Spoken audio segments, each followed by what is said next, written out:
पूज्य गुरुदेव, आज से एक वर्ष पूर्व आज के ही दिन आपसे एकांतिक वार्तालाप में आपका दिव्य दर्शन व सानिध्य प्राप्त हुआ। उसके बाद जीवन में काफी सुधार भी आया और व्यसनों से मेरे को मुक्ति मिली। शराब मांस आदि मैंने छोड़ दिया और राधा नाम जप करने लगा। गुरुदेव, आपका दास एक कपड़े का दुकानदार है।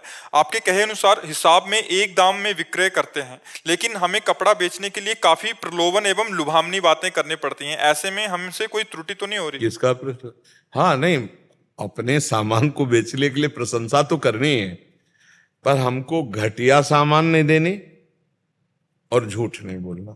जैसे कोई भी सामान है तो खरीदने वाला जानता है कि ये मुनाफा लेके ही बेच रहा है, और सबको ही जानता है कि दुकानदार का मतलब है कि वो अपना घर परिवार इसी से चला रहा है। बिजली खर्चा है, नौकर का खर्चा है, घर परिवार का खर्चा है, तो वो लेने ही इसी बात के लिए गया है।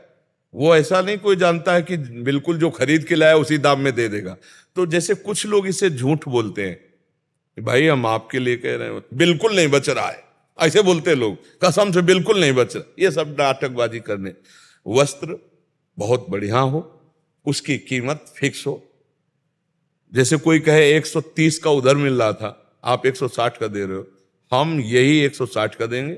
130 का मिल रहा है, आदर से आप ले लीजिए जाके, 5 पैसे कम नहीं। बिल्कुल अपने पे टिके रहो, झूठ बोलना नहीं है कि भाई हम इतने का लाए हैं, इतने का, कुछ नहीं। सीधी बात है, अच्छा कपड़ा रखो, अच्छी क्वालिटी का रखो, जैसी जैसी क्वालिटी है उसके अनुसार उसका दाम अपना मुनाफा लगाकर फिक्स कर लो कि इसका अधिक से अधिक मुनाफा 20 रुपया, तो हम 20 रुपया का मुनाफा ले रहे। बताने की जरूरत नहीं, उसको बोल दिया, इसमें कोई हानि नहीं। अपनी वस्तु बेचने वाला प्रशंसा करता है अपनी वस्तु की, पर उसको झूठ प्रशंसा ना करे। जितनी क्वालिटी का है, जितने दाम का है, उससे हम प्लस करके अपना मुनाफा करके बेच रहे हैं, उसी के हिसाब से प्रशंसा कर रहे हैं। अब घटिया माल को अच्छा माल बता करके हमें नहीं देना है। ये 40 रुपया मीटर का, ये 180 रुपया मीटर का है, इससे कई गुना बढ़कर इसका सूत मजबूत है, ये इससे कमजोर है, तभी 40 रुपया मीटर है, तभी 180 रुपया। बिल्कुल झूठ का। तुम सत्य में फिक्स दाम पर अच्छी वस्तुएं दो, जो अच्छे लोग हैं वो समझ जाएंगे इस दुकान में मोल भाव होने वाली बात नहीं, आप फिक्स बिल्कुल अपने आप। और सबसे बढ़िया बात है कि धर्म से यदि आपको 500 रुपया मिल रहे हैं तो आपको सुख शांति मिलेगी, आपके परिवार में दिमाग की उलझने नहीं रहेगी, दिमाग से स्वस्थ रहेंगे। अगर धर्म से कमा के ले जाओगे तो परिवार में ही दिमाग की उलझन बढ़ जाएगी, दिमाग से अस्वस्थ हो जाएंगे लोग। अस्वस्थ दिमाग का मतलब भाई भाई में लड़ाई, पति पत्नी में लड़ाई, माता पिता के प्रति अभद्र व्यवहार, ये सब दिमाग के बीमार लोग हैं। जरा जरा सी बात में छोटा भाई बड़े भाई को मार रहा है, बड़ा भाई छोटे भाई को मार रहा है, ये सब दिमाग के बीमार हैं। यार उसी माँ के गर्भ से पैदा हुई है, अगर छोटी मोटी वस्तु उसके हिस्से में चली जाती है तो कोई बात नहीं, मेरा बड़ा है पिता की तुल्य है, या मेरा छोटा है पुत्र के तुल्य, खाओ पियो मौज करो यार, उसमें क्या लड़ाई झगड़ा। लेकिन दिमाग के बीमार लोग छोटी छोटी वस्तु में, छोटी छोटी जगह में अपने भाइयों की हत्या तक कर डालते हैं। अब तो समाज में सब देख ही रहे। तो जो अधर्म की कमाई है वो इस तरह से हमें पीड़ा पहुंचाती है।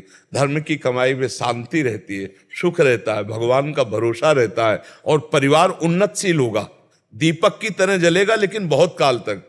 और ये अधर्मी लोग जो है ये हाइलोजन की तरह बढ़ेंगे लेकिन फ्यूज हो जाएंगे। घूस लेकर के, नाना प्रकार के अधर्म आचरण करके, दूसरों की हिंसा करके जो पैसा कमाया जाता है ना, वो बहुत जल्दी विनाशकारी खेल में होता है। पूरा परिवार का परिवार गाड़ी में ही भुन जाते हैं, एक्सीडेंट में ही। ये समझो ये कर्मों का फल है। तो हम ज्यादा प्रलोभन में न पड़े, उचित मूल्य और निश्चित मूल्य और पवित्र आचरण, और भगवान का नाम जब तो देनहार कोई और है, कहां से वो दे देगा तुम पक्का आनंदित हो जाओगे। पक्का जान लो कि वो जब देता है तो कैसे वो बनाता है आप जान नहीं पाओगे। और नहीं, लाखों कमाई जो है वो बीमारी में ही चली जाती है, वो टेंशने में चली जाती है। सब व्यवस्था है और बैर विरोध अशांति, अगर पति पत्नी में ही अशांति है, अब क्या जीवन, क्या जीवन है। घर में गए सब व्यवस्था ठीक, लड़का बच्चा ठीक, तो एक शीतलता, घर में गए घोर अशांति, घर जाने का मन न हो तो क्या फायदा। तुम्हारा बहुत बड़ा मकान बना, बहुत बढ़िया गाड़ी खरीद लिए, सोने चांदी के आभूषण पहना दिए घर में, लेकिन शांति नहीं, तो किस बात। वो शांति बुद्धि की आएगी धर्म के पैसे से, मेहनत की कमाई से, जो धर्म के द्वारा वो शांति प्रदान। आजकल लोग बहुत जल्दी बड़े आदमी बनना चाहते हैं, और वो रास्ता शॉर्टकट अपनाते हैं बेईमानी वाला, तो फिर वो शॉर्टकट में नष्ट हो जाते हैं। ये भी बात समझो।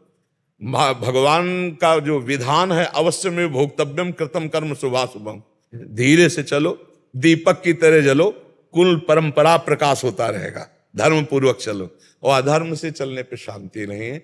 अपनी वस्तु को बताने के लिए प्रशंसा की ही जाती है, लेकिन इतनी असत प्रशंसा ना करे जो बिल्कुल ना हो। हाँ, कुछ तो प्रशंसा की जाती, तभी तो सामने वाला खरीदेगा, क्योंकि अपना व्यापार में तो हम असत्य ज्यादा ना बोले। ज्यादा का मतलब बिल्कुल घटिया वस्तु है, उसको हम बढ़िया करके बड़े पैसों में बेच रहे हैं, तो भगवान को देखता रहे कि भगवान देख रहे हैं मुझे। कुछ परसेंट में मुनाफा लेना सब कोई जानता है, दुकानदार का ये धर्म है, क्योंकि वो कैसे चलाएगा? रात दिन तुम्हारा नौकर थोड़ी, परिवार का पोषण करना, हर व्यवस्था करना उसी से होता है, उसके लिए नहीं। व्यापार बना ही है, मुनाफे के लिए व्यापार बना ही है, लाभ लेकर वस्तुओं को बेचना ये धर्म है।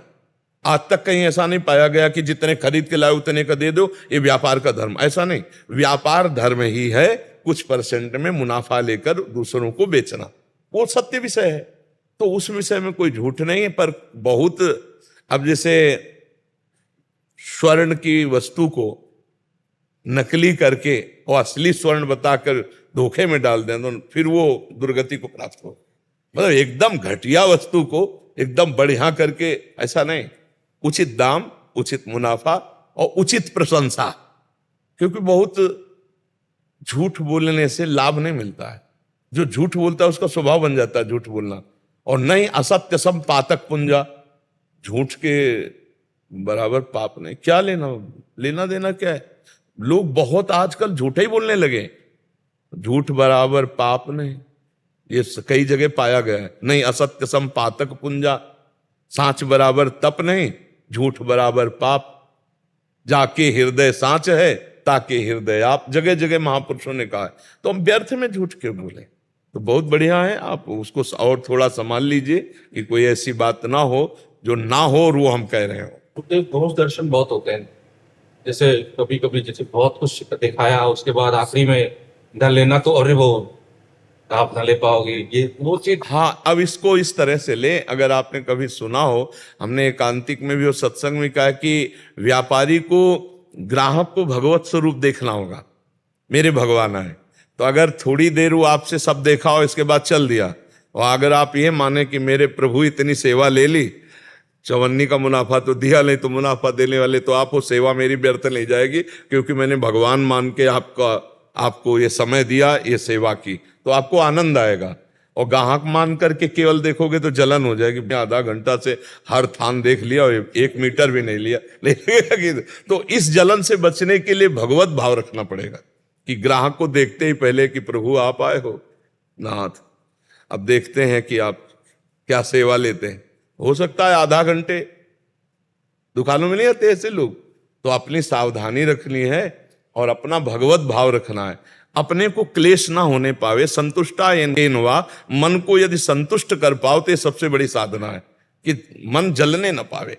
तो ये जो जलन है भगवत भाव से मिट सकती है, यदि आप रखो कि भगवत भाव है। जैसे हम आपसे बात कर रहे हैं तो भगवत भाव से कर रहे हैं, अभी यहां से हटेंगे और एक क्षण में सब डिलीट कर देंगे कि मेरे भगवान इतने इतने रूपों में आए, ऐसी ऐसी बात की, ऐसी, हे भगवान ये सब आपको समर्पित, और खत्म हमारा चिंतन शुरू।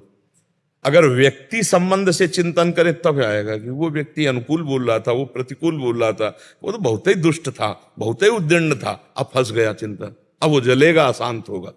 ये कला सीखनी है। संतों के पास जाते हैं संसार से युद्ध करके जीतने के लिए, काम क्रोध लोभ मोह मद मत्सर। अब ये जैसे वृत्ति है, अब ये कितनी जला सकती है, क्योंकि 10 गांव कैसे आ सकते हैं कि 1 मीटर भी ना खरीदें और आपको 10 बार दिखाना पड़ेगा, फिर आप बैठे जलोगे। नहीं, प्रभु की ऐसी ही इच्छा है। देनहार तो वो कहीं से भी देंगे, और निश्चित समझो जिसको भरोसा प्रभु का है, माला माल हो जाएगा, एक दिन हो जाएगा, पक्का विश्वास करो। सुदामा जी को एक दिन द्वारिकापुरी बन गई, खाने को भी नहीं मिलता था भिक्षा में, एक दिन द्वारिकापुरी बन गई। इसलिए विभीषण जी को रावण ने भगा दिया था, कोई आश्रय नहीं था, और लंकाधिपति बना दिया और परम सुख प्रदान किया। भगवान की शरण में आज तक जो गया वो कोई ऐसा नहीं आप उदाहरण दे सकते कि वो सदैव ही दुखी रहा हो। हाँ, प्रारंभ या मध्य, लेकिन विश्राम परम सुख में हुआ है, परम आनंद में हुआ है।